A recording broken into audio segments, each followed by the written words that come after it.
I don't care. Right. So here we go. Slideshow, play from start. So these are my slightly wonky handheld scans of what we're doing today. So it really begins a long way back. Okay, this is the earliest of the dispersions. So we're talking about when we're talking about biblical times, when Jerusalem was eventually destroyed by the Babylonians, but prior to that, the whole of the northern kingdom of Israel was destroyed. So the Jews went off in various directions. So they started from here, they went up to Syria, into Mesopotamia here, what was Assyria, down here to Babylon. I thought Babylon was much further north, but down here to Babylon, and all these various locations. And the reason that I think it's important to emphasize these is that it was that long, because the Jews were already dispersed as early as the destruction of the first temple. When the second temple was destroyed, which is the period of time that we're talking about, there were already a number of places where there were Jewish communities. The most significant at the time of the destruction, of course, was Babylon, and that's where the majority of Jews went. But there were other places too. Alexandria was certainly one, Elephantine was another. In fact, there's another line, Antioch definitely, up here in what towards Greece. But perhaps one of the most significant ones was down here in Ethiopia as well, where they actually went and settled after the destruction of the first temple, but long before the second temple was destroyed. So these are the various areas. I mean, as we've talked about in the year, where was it?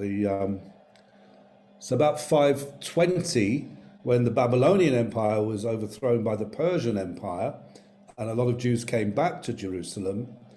A significant number remained in Babylon, which meant that when the Romans expelled all the Jews from Judea in the year 200 or thereabouts, Babylon was where most of them went. It was the most logical place to go. It was where there are many Jews and a very well-established Jewish community. So I'm not going to read all the little boxes. They're not actually, unless they happen to be relevant, I shan't bother. Okay, so now this is one for Davina. I mean, this goes from 600 BC all the way to 1900, mostly because it's a continuous period of time that the Jews were there. So I just want to read this little box. So I know it's rather small, so I'll read it out loud. The Jews of Iraq formed large communities from biblical times and were settled in hundreds of towns and villages for more than 1,200 years before the Muslim conquest of 634 AD, which takes us right back to the time of the Babylonian exile. After that conquest, which is when the Muslims came into Europe, and we'll come back to that in a minute, and they continued to prosper despite spasmodic and at times severe persecution.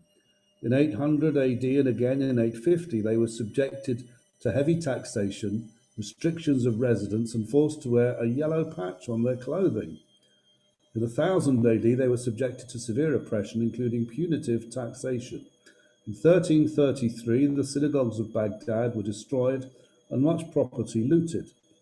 From 1750 to 1830, under Turkish rule, anti-Jewish measures were so severe that many fled to Persia and India. By 1900, the Jews of Iraq, after 2,500 years of continuous settlement, numbered more than 120,000. So that's one area, and there is a subsequent history, which is much later on in the book.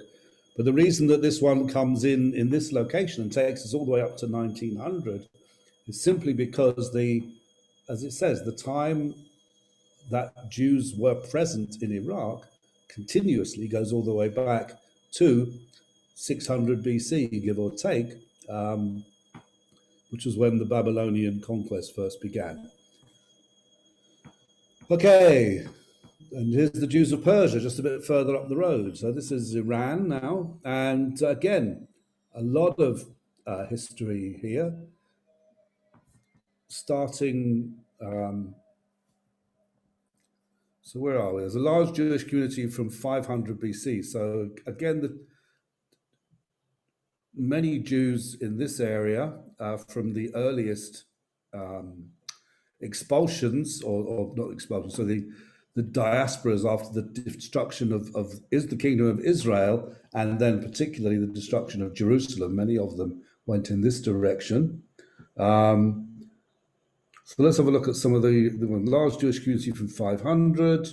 In 801, Isaac, a Jew from Italy, returns to Europe with a Persian elephant called Abu Labaz. Okay, so there's a story to be written there about the Italian Jew called Isaac who went to Persia and bought an elephant and brought it back to Italy with him. In 1170, the Jews were making carpets. 15,000 Jews were involved in that. And then again, as so often happened, things began to go downhill. In Isfahan, Jews were not allowed to build the walls of their houses as high as those of their Muslim neighbors, or to ride on horseback in the streets. And then in 1838, the entire Jewish community was forcibly converted to Islam. New Muslims, as they called themselves, they continued practicing Judaism secretly while outwardly devout Muslims. So again, a story that was had already taken place in Spain in the 15th and 16th centuries came to Persia in the middle of the 19th century. So again, all sort of stories there that are probably worthy of research. If you want to say anything or ask any questions, just jump in. I can't see you, so just unmute yourselves and shout if you want to say anything. Okay, North Africa was another major place where Jews were settled. It's a logical place for them to go if they're forced to leave what's now become Palestine, as well as going up in this direction. They're going to head round in this direction too. And many Jews settled on the North African coast along here. So there are various, for Carthage, for example, there was an active Jewish community between 200 BC and AD. So at the same time as the rabbis were doing their work in Judea, there was a thriving Jewish community here in Carthage, involved in overseas trade and domestic agriculture.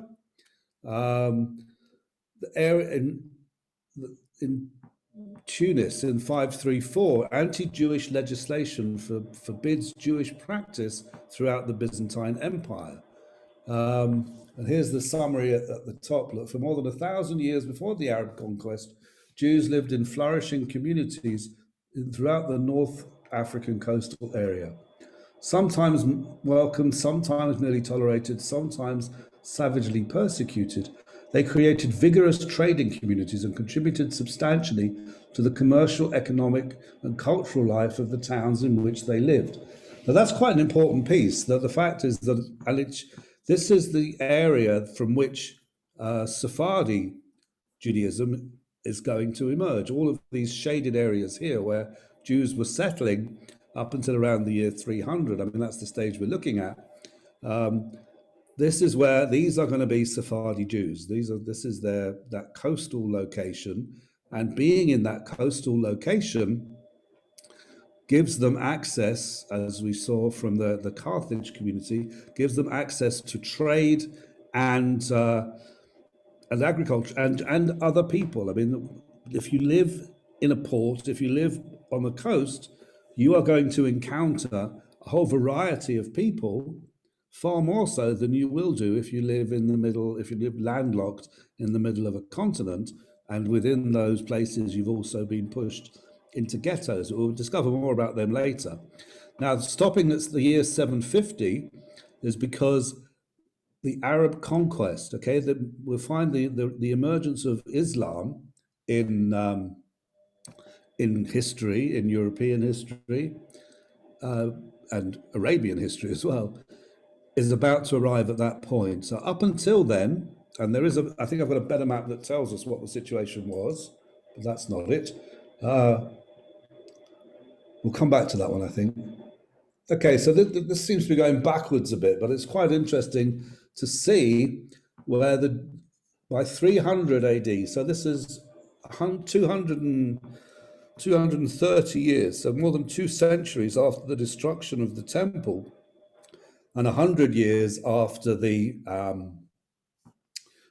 Jews were finally driven out of Judea, although they weren't completely removed. You can see that these black areas are where various areas that Jews lived. So they'd spread this far afield.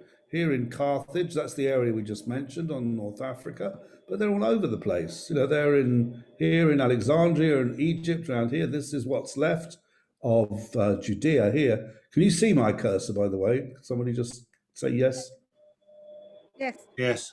Thank you. Good. That's helpful. Having a little pointer. Cyprus. 40,000 Jews in Cyprus were expelled after rebelling against Roman rule in 115. So the Jews were rebelling against the Romans wherever they went. So they're everywhere. I mean, here in what's Turkey, Greece, and even as far in Italy, various parts of, even in Rome, look, there are lots of Jews. Down here in Spain, and up here almost as far as what is eventually going to become Paris and around these places. So there are Jews all over the place. It's quite remarkable that they've spread that far, I think. Pete? Yes, sir. How much contact do you think there would have been between all these various groups? After all, we're talking about horseback. We're talking about, a couple of 1,000 miles or 1,500 miles from one side to the other. I just wonder how much contact there on a continuing basis there might have been between the communities, because otherwise, whatever it was they took with them as their version of Judaism would get massively distorted, fragmented, adjusted, changed, and probably unrecognizable. Would they even have known they were there? Well, the thing that happened, the key thing that we'll find is that at every stage in the period of history that we're covering, so from effectively 200 CE or AD right up really to the present day, but certainly to 1800, let's say, there was always a very clearly defined and acknowledged Jewish center. For the first 500 years, 600 or 700 years after the after the year 200, about 300 or 400 years after they were losing their grip in Judea, it was in Babylon.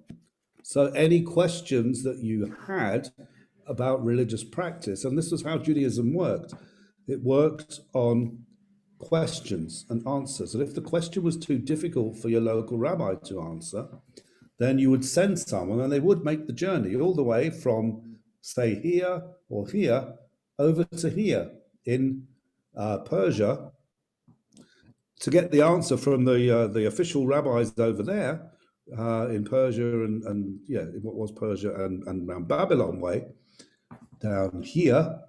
And then the answers would come back to wherever you were. And there were people making those journeys. I mean, as we'll discover, I'm not sure if I included them all, but there was an awful lot of not an awful lot, but a sufficient number of Jewish travelers leaving Spain, particularly in the 9th, 10th, 11th centuries, who just went all over the place and visited communities and went back. And yes, it took several years for them to make the journey, but they made the journey.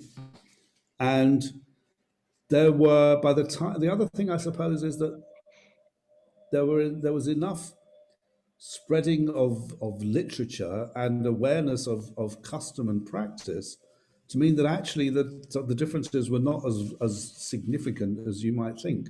They all understood kashrut, they all understood synagogue, they all had their version of the Torah, their copy of the Torah, which they took with them, and probably the Mishnah as well, and eventually copies of the Talmud too, once it became established and finalized in around the year 500.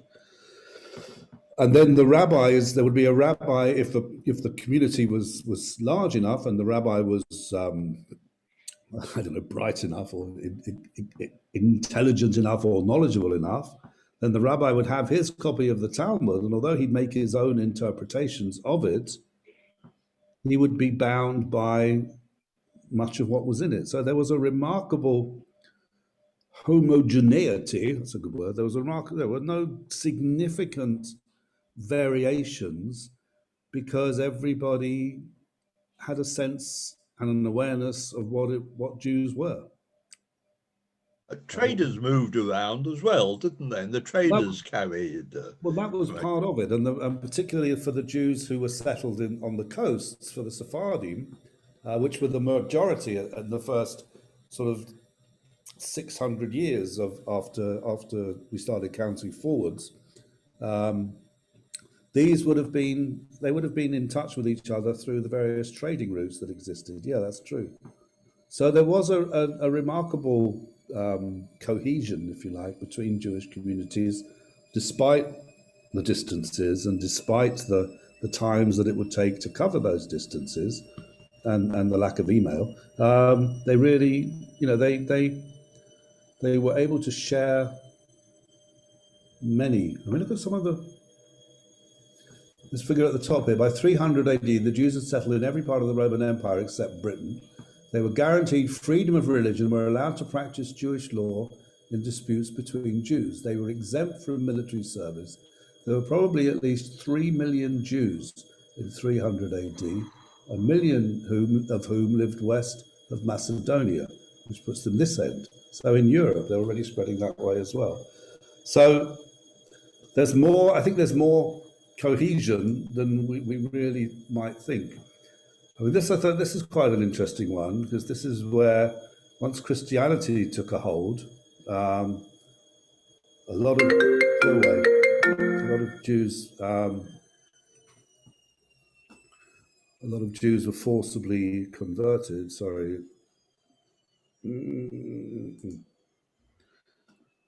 Not necessarily forcibly, but also chose to convert. Because Christianity was a version of Judaism, don't forget, so it was quite easy to persuade Jews to become part of it. Let's move on. Okay, as I say, now the key thing, the next key development was Islam.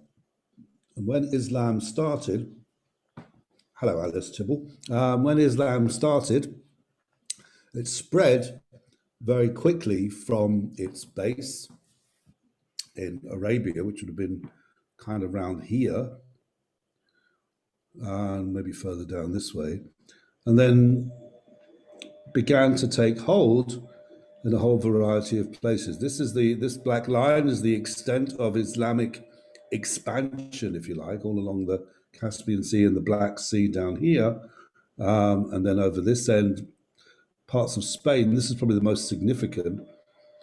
And the key importance here was, under Muslim rules, the Jews found greater toleration than under Christianity. The Jews of Toledo opened the gates of the city to welcome their Muslim liberators. There were nothing like the frequent massacres and expulsion, which were the curse of Jews living in Christendom. Because what effectively happened was that when, particularly in Spain, and I'll probably preempting this by saying this here, but the arrival of the Arabs in Spain up as far as Toledo, in this shaded area here, they captured all these cities and towns that were down here: Toledo, Cordoba, Cadiz, Granada, Seville, all of these cities of Andalusia. And because they didn't want to stay there, they were North African based, so they left. They went in. They pushed out all the Christians. The Jews stayed put, and the Jews were effectively then put in charge of these of the Arab areas in southern Spain, with the Arabs being kind of absentee landlords. And this was the area where there was the most important flourishing of Jewish life after the collapse of the dominance of the Jewish community in Babylon. So around about the year 500-600, the community in Babylon began to diminish, both in number and in importance. And shortly after that, the Jews of Spain, this became one of the major centers of the development of Judaism. And it was a particularly flourishing period of development because there was no Christian oppression, which was one of the things that held the Jews back in Central Europe. And there was no Muslim oppression either, for the most part, because they left them to get on with it. The Muslims went back to North Africa and left the Jews in charge of everything. And there was, I mean, many of the Jewish travelers came from here and literally went all across Europe, Northern Europe, and as far over, in some cases, as all the way into the east over here, and then back again. And this became the key center. And again, this was the Sephardi influence again, the Sephardi influence that was exposed to and had contact with far more elements of culture than was possible for the Jews who were trapped in Central Europe around here. So this is some of the ideas, and it wasn't entirely a picnic. Okay, despite many decades of prosperity, influence, trade, and toleration, the Jews living in the Arab and Muslim world faced the continual danger of anti-Jewish discrimination, violence, and persecution, sometimes over brief, but sometimes over long periods. From Spain to Saudi Arabia, this took the form of confinement to ghettos, punitive taxation, enforced wearing of special clothes, and other humiliations, as well as repeated looting and killing. So although there was for some period of time, a reasonable and a remarkable level of tolerance and cooperation, it still went wrong quite often. So we've got towns and cities with Jewish communities which flourished despite persistent disruption and persecution in the 1,000 years between the Arab conquest and 1650 AD. In some cases, these towns had, by 1650, known more than 2,000 years of continuous Jewish settlement. But in various places and different points, all of these were settlements or places which had large Jewish communities, Granada, and there's Cordoba and Seville that I haven't even made it a mention there, but bad things happened occasionally, and sometimes, as it said, for brief periods of time, sometimes for fairly lengthy periods. Anti-Jewish persecutions in Tunisia, in Marrakesh, the Jews were massacred, and anti-Jewish persecutions throughout the whole of Morocco. And 1890, look as late as that, Jewish quarter of Sefru here was pillaged after a flood in which 54 Jews died. Can I just jump in here? Sure.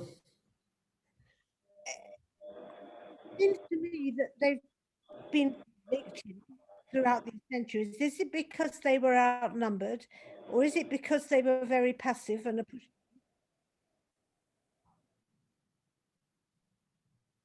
lost half of that, but it was just whenever it's a kind of if ever anything goes wrong, I think it's basic human nature. If anything goes wrong, you blame someone. You need a scapegoat, and the Jews were always a very useful scapegoat. It was as simple as that. They were invariably a minority group. that's what I was asking. Is it because they were outnumbered? Yes, there was certainly a numerical issue, and there was the kind of the weirdness factor that they had the strange customs, which were different customs, which in the eyes of their hosts were strange customs. And one of the things that's really important to have a sense of, and it's come across, or I hope I've put it across in other contexts, that after the Jews were forced to leave Judea, and when Jerusalem was destroyed, from that moment onwards, they were living in exile. And as far as they were concerned, wherever they were, anywhere from Northern Europe to Babylon to North Africa, wherever it might be, they were only there temporarily. They were absolutely convinced that eventually they would all go back to the land of Israel, that the Messiah would come, the temple would be rebuilt. All their prayers were focused on that reality. All their worship was conducted facing that geographical location, give or take. And the whole mentality was, we're only here temporarily, we don't really want to be here, we're living in someone else's country, and we are being tolerated if we're lucky. and they also gave that impression as well. They weren't trying particularly hard to ingratiate themselves with the hosts that they were with, because they didn't plan on staying there for long. They didn't want to be there anyway. So they kind of set themselves up as being unwelcome guests in someone's land, and to some extent, even the Jews who succeeded and thrived, which happened all across the diaspora, because of various biblical injunctions which the Christians followed too. The most significant of them, in terms of the Jews, was the laws in Leviticus that said that you shall not lend money to your brother at interest. So from the Christian point of view, Christians could not lend money to Christians. So the only people who could do it were the Jews. So the Jews were the money lenders. That was the only thing that was available to them in many places, which made them simultaneously useful and wealthy and resented and hated, because people owed them money, so they're quite happy to borrow the money from them, but they didn't particularly want to have to give it back, and that's where a lot of those issues came from. So it's that idea. I mean, the one, I think the key one here was this one here. The Jewish courts are pillaged by Muslims after a flood. Okay, so there's a flood happened. Let's go beat the Jews up. Must be their fault. And the same happened across Europe as well. When the Black Death happened in the 14th century, we may come across it in some of the slides later. When the Black Death happened in the 14th century, the Jews were blamed. Even though, and even now, I don't know if people saw something going around on Facebook a couple of days ago, some rather large American person in an American supermarket with a T-shirt on, which effectively said, "Oh, don't worry about coronavirus, it's just Jew flu." So this idea that we did that as well. You know, this is a 2,000 and more year old scapegoat for anything that goes wrong. But the Muslims seem to get away with it because they have some practices that must have distinguished them from their Christian hosts. Yeah, but Muslims and Christians never really bumped into each other in that same way. When the Muslims bumped into the Christians ran away. And when the Christians regained their strength and came back again, the Muslims ran away. So they didn't try and live in each other's company. They just chased the other one out. I mean, in Spain, what happened was that when the Muslims came to Spain, the Christians ran away, and the Jews were the only ones left. So they looked after everything. And then when the Christians came back in the 12th and 13th and 14th centuries, pushed all the Muslims out of Spain back into North Africa, and the Jews were the only ones left. In the first instance, the Jews were incredibly important to the Christians because they were the only ones who spoke Arabic, and the amount of philosophy, because the whole thing, what's quite bizarre, if I use the arrows here, that my Greek philosophy, okay, Plato, Aristotle, all these chaps, were, when Greece was invaded by the Arabs, they got hold of all this Greek philosophy and translated it into Arabic, and it flourished. Islam flourished, particularly in places like Turkey, but also right across North Africa and even in Spain.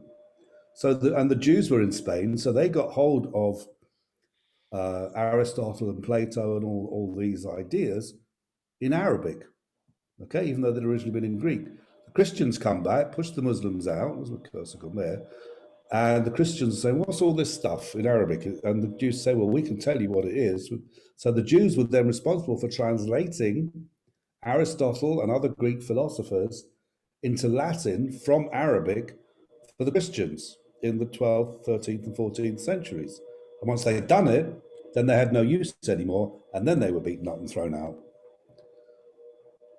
I mean, the whole connections are quite bizarre there.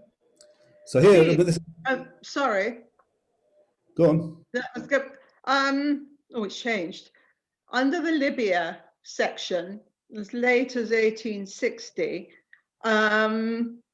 all Jews leave, harsh anti-Jewish measures, all Jews leaving forced to pay a heavy exit fine, except those going to Palestine. That seems strange. Why were they not forcing an exit fine if the Jews were going to Palestine? I don't know, okay? But obviously the Libyans had the reason. That's interesting because 1860 is really It's not- long before, there's no Zionist movement at that stage. It's No. just beginning. Who knows? I can't answer that one, I'm Yeah. afraid. But Yeah. Okay. whoever gets that one can check that out for us. Okay, coming back to something that Michael mentioned before, the trade routes. So look at this. These were Jewish trade routes. So they went as far as China, they went to India, they went around Arabia, all of these places. Okay, so I thought that said tours when I first read it. So there was a Tugazur tours going to the Far East. But look, I mean, there have been Jews, and all Jewish merchants played a leading part in trade after the fall of the Roman Empire. A Persian writer in about 850 recorded the journeys of the Jewish traders known as Radhanites, who linked the Frankish and Chinese kingdoms by land and sea. Their name probably comes from a Persian phrase meaning knowing the way. So these guys knew the way. Look where they went. They went all over the place. And we'll talk about Khazaria in a minute, which is another fascinating story that I would like someone to focus on. So the level of trade, 800 to 900, in those years was quite spectacular, I think is the best way to describe it. Okay, the Jews of China, up until 1932, sorry about the wonky pages, but there were Jews in China from who knows when, from the year between 200 and 1000 AD. Many Jewish traders from Turkestan and refugees from Persia had settled in China. 1286, Marco Polo wrote of the strong commercial and political influence of the Jews in China. I assume that's Marco Polo's route. 884, revolt of Jewish and Muslim merchants, many massacred. I mean, the point is that this is just headline stuff, referring to historical events that I don't know anything about, but I just think that it's intriguing, the number of things that took place. Towns which probably had small Jewish communities by 1200 AD. Most of these had been founded over 500 years earlier. But by 1650, all but Kaifeng had disappeared. But this was a major Jewish center. Kaifeng had built a synagogue in 1163, famine relief in 1427, active in the defense of the town against bandits, 1642, restoration of the synagogue in 1663. They appealed to the British consul in 1850. The synagogue and cemetery was bought by the Canadian Church of England Mission. But even in 1932, there were Jews photographed by an American traveler. So the presence of Jews in China as late as 1932, and as you probably know, Shanghai was a place to which many Jews, or via which many Jews escaped to get away from Nazi Germany in the 1930s. Shanghai There is still a small Jewish community of Chinese there that they have to do it in secret. Really, it doesn't surprise me. I mean, that was true in India. As I know, we jumped India because it didn't fit into the chronology, but the same is true of India and many other places too. Oh, the Khazars. This is a great story. This is a heathen nomad people from Central Asia in around 700 AD. Their king Bulan was converted to Judaism.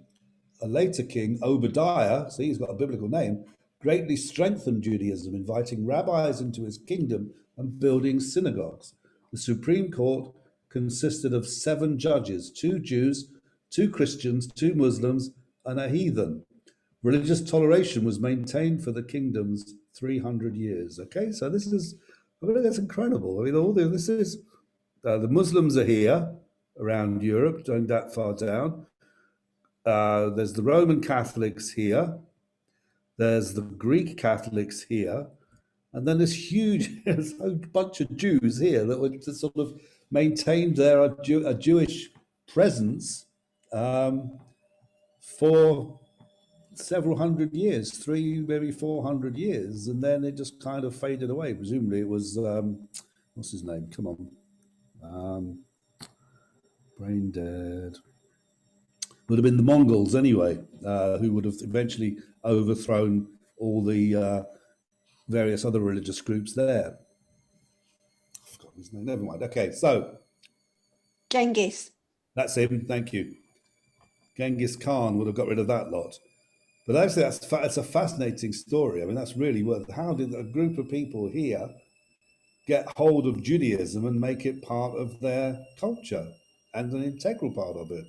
When the main centers of Judaism at this point are here in Spain and here in parts of Germany, but nothing that far over. That's quite extraordinary. Oh, there they are. There's the cut them. So in 970, the Russians began attacking the Khazars and drove them into the Crimea. In 1016, a joint Russian-Byzantine expedition, it wasn't Genghis, destroyed the Khazar kingdom. The Jews dispersed into Russia, Byzantium, and the Mediterranean ports. Isn't that a shame? Because I just thought they were, there was this amazing area with all this. The Khazars sent, all the various trades that took place as well was really quite important. So, again, if somebody wants to pick that one up and run with it, that's a really fascinating story. Okay, Byzantium. So this was what eventually became, I suppose, the Ottoman Empire, but down in this area around here, what were the nature of the Jews there? The Jews, again, from the very earliest times, look, forcible conversions, baptism for Jews and Muslims, Basil forbids practice of Judaism, Romanos encourages the baptism of Jews, Jews forced to wear a yellow badge in Cyprus, Council of Nicaea, which is where the Christianity began, sort of 300 years before this. The council forbids Christians to use Jewish doctors. Intermarriage becomes punishable by death. No new synagogues must be built. Jews could not own Christian slaves. Benjamin of Tudela. Now, he was one of those travelers who went all around Europe, and his diaries and his accounts give plenty of stories of the Jewish communities all over Europe and into Asia as well. The Wallachians, they called the Jews their brethren. When they happened to meet them, they robbed them, but refrained from killing them as they killed the Greeks. Well, that's all right, isn't it? Good. But Jews exported salt and imported textiles. So and Jews here played an important part in defending Rhodes against the Turks. This is the island of Rhodes. But in 1502, they were all forcibly converted, expelled, or taken into slavery. And here the Genoese pirates seized the Jews in order to sell them into slavery. So what's happening here at the 1532 date, the latter end of this period, is that if we get to Spain, we really need to get to Spain to talk this through. No, I don't want to be in France. No, not Arabia. No. Okay, never mind, we'll come to it. Doesn't matter, let's go back to where we were. Okay, so we'll come back to the significance of anything with a 15 in front of it once we get to Spain. But let's stay earlier than that, because the Jews made their way to France as early as the year 800. Okay, so there was widespread Jewish settlement in these areas, and here too. And the key point of this, well, here, look, this is a different area altogether. This is Sephardi territory, because they're down by the coast on the Mediterranean and are exposed to those very different influences. But Montpellier, Narbonne, Perpignan, all these areas are very strong Jewish communities, very strong Jewish areas. And then up here, this is where Rashi, who was a famous French and sometimes German commentator, he moved around. But the key piece here is that while there are Jews up here in this area of France along the River Seine and over here, but particularly up here, is that when William the Conqueror heads over to cross the Channel in 1066, he brings Jews with him. And that's really the first time that the Jews enter England with William the Conqueror. But again, mostly, although there's all this settlement, there's a lot of anti-Jewish sentiment. Jews expelled, final complete expulsion, 160 Jews buried in an enclosed pit, Jews accused of killing a Christian in order to use the blood for religious purposes, Jews expelled, refugees fleeing, no Jew allowed to live in the city. All these kind of things were going on. At the same time, in Northern Europe, in Northern France, at the same time as in the South on the Mediterranean, flourishing Jewish literary and scientific activity. So down here, there's this fantastic level of tolerance. Up here, there's this sort of Christian, bigotry really, and persecution. Jews of Arabia. So again, don't forget, the thing about Arabia was that this was where Islam began in the years roughly 700 644 AD. There we go. First Jews settled in Arabia did so after the Assyrian conquest, followed by the Jews who fled after the Babylonian destruction. They're mentioned in Babylonian inscriptions from 555 to 539. An inscription of 355 BC refers to a Jewish family, as does another one. By the time of Muhammad, many Jewish poets were known in Arabia, among them Samuel, king of Tamar. Only after Muhammad's hopes of converting the Jews of Medina to Islam were disappointed did his relations with them deteriorate. And that was the key thing about Islam. When Islam began, Muhammad was hopeful that he would be able to engage the Jews in his religious quest, but he failed, and so therefore the Jews became, to a certain extent, the enemies, but certainly rivals of Islam in its plans to dominate. Okay, I'm going to keep going because we've got a lot to get through still. The Jews of Palestine, they never really quite left. There was always a Jewish presence in Palestine, but not very much of one. There were the Crusades, which kind of made a mess of everything. In 1100, Jews take part in the defense of Haifa against the Crusades. Jews were driven out by the Crusaders from Ashkelon here in 1191 and went to Jerusalem. In 1099, the Jews took part in the defense of Jerusalem against the Crusaders, fighting alongside the Arabs. Okay, and in 1211, several rabbis from France and England settled here.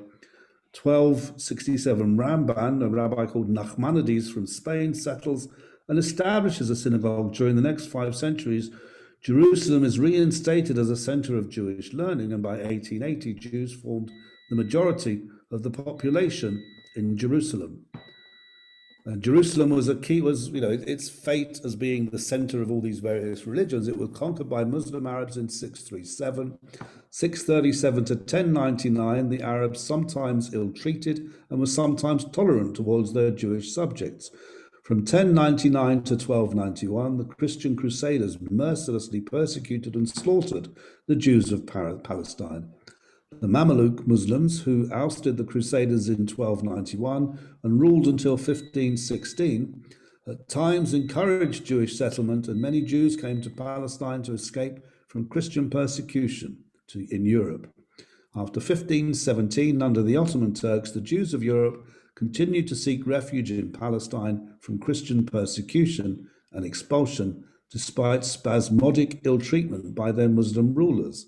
It was a constant history of tolerance and then persecution, tolerance and persecution. It just seemed to go on. The Karaites, who I think I've mentioned before, let me see what the time is. Oh my God, it's 5 to 12. Oops, there's an awful lot still to go. So we're not there yet by any means. We'll have to do a part 2 next week. So, but the Karaites were a group of who were around at the same time as the rabbis, who thought the rabbis' interpretation of in the Mishnah of how the Torah was to be implemented was far too radical and far too liberal. And they suggested a much stricter interpretation of the Torah. In 500 AD, the publication of the Babylonian Talmud provided Jews with an encyclopedic handbook of religious law and observance. The Karaites rejected the Talmud. They insisted that the Bible alone provided a sufficient code of behavior which individuals could interpret according to their conscience. Karaite means a champion of the scriptures. And this minority group are still around in a very small way. They're real sort of ultra orthodox, but not in a Jewish, or not in the rabbinic Jewish sense, because I think anything rabbinic is not acceptable. Jews of Germany. Now, this is quite a big one. Hang on, let me just turn this off.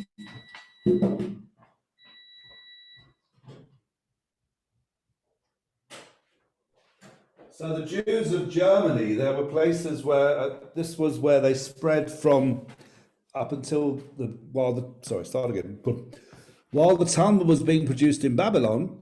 That was where the Jews of Germany drew their information from. But once Babylon was finished and the majority of it moved down to Spain, down here, there was still a major center. These three towns, Mainz, Worms, and Speyer, were the three main Jewish centers in Germany between the years 500 and 1000. And again, the Jews it was the same story of tolerance for a period of time and then persecution and so on and so on. But that was the German story. And here gives us an idea of how things vacillated in Europe, how you could be accepted and then thrown out. Look at the day, all these black arrows are where Jews ran, okay, where they came from different places up to the year 1500. I did say that anything with a 15 in front of it is critical. And the point about the 15 is that Spain was the turning point. Spain was, in the way that I've explained, was a kind of a place of tolerance, of a flourishing of Judaism because of the Arabs, the Muslims allowing the Jews to effectively look after the place. And even when the Christians arrived and pushed the Muslims out, I mean, it really was a case of, you can't see my hands, can you? The Arabs pushed up from the south of Spain and got about halfway up and then stopped. And so then the south of Spain was ruled by Arabs, but effectively looked after by Jews.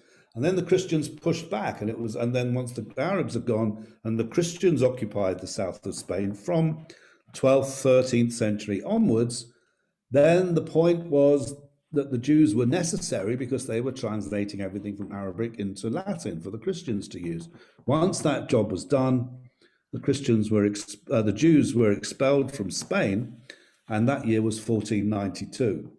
And that was critical because 1492 was when Jews suddenly began arriving over here, from Spain and from Portugal, coming to places like Amsterdam and Hamburg. But in the meantime, in Central Europe, there'd have been a nightmare for the Jews since whenever, 1096, 1100 to 1400. This 1096 was the time of the Crusades. And when the Crusades came, mostly from England, it was like a bunch of English football supporters marching across Europe.